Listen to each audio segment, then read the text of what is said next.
রাজধানীর ঢাকাতে দিনের আলোতে বাবার সামনে থেকে ছিনিয়ে নেওয়া হলো এক স্কুল ছাত্রীকে।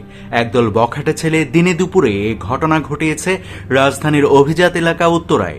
সামাজিক যোগাযোগ মাধ্যমে ঘটনাটির সিসিটিভি ফুটেজ ছড়িয়ে পড়লে ব্যাপক আলোচনার সৃষ্টি হয় দেশ জুড়ে।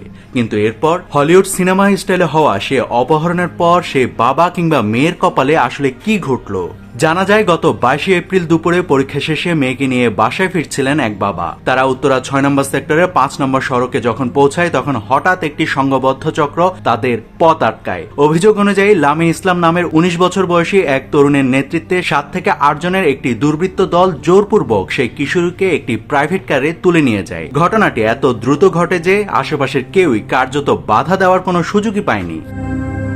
এরপর সেই মেয়ের বাবা বাধ্য হয়ে উত্তরা পূর্ব থানায় নারী ও শিশু নির্যাতন দমন আইনে মামলা করেন। মামলার পরপরই পুলিশ অপহৃত শিক্ষার্থীকে উদ্ধারে অভিযান শুরু করে। ঘটনাটিকে সর্বোচ্চ গুরুত্ব দিয়ে গোয়েন্দা নজরদারি, সিসিটিভি ফুটেজ বিশ্লেষণ এবং তথ্য প্রযুক্তির সহায়তায় অপহরণকারীদের গতিবিধি অনুসরণ করে পুলিশ। বিভিন্ন সূত্র থেকে তথ্য সংগ্রহ করে অপহরণের মূল পরিকল্পনাকারী লামিন ইসলামের অবস্থান শনাক্ত করা সম্ভব হয়।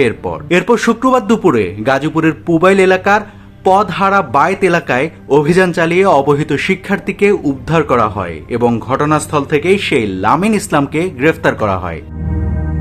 পুলিশ জানিয়েছে ঘটনাটির আরও গভীর তদন্ত চলছে। এতে জড়িত অন্য সহযোগীদেরও শনাক্ত করে গ্রেফতারের জন্য অভিযান অব্যাহত রয়েছে। এদিকে উদ্ধারের পর কিশোরীর শারীরিক ও মানসিক অবস্থা পর্যবেক্ষণের জন্য প্রয়োজনীয় চিকিৎসা সহায়তা দেওয়া হয়েছে।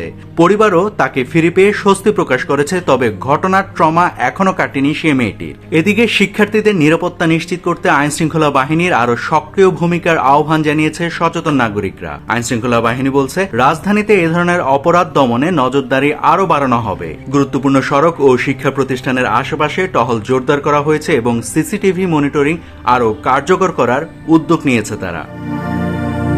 নাভিদ হাসান, সোনালী নিউজ।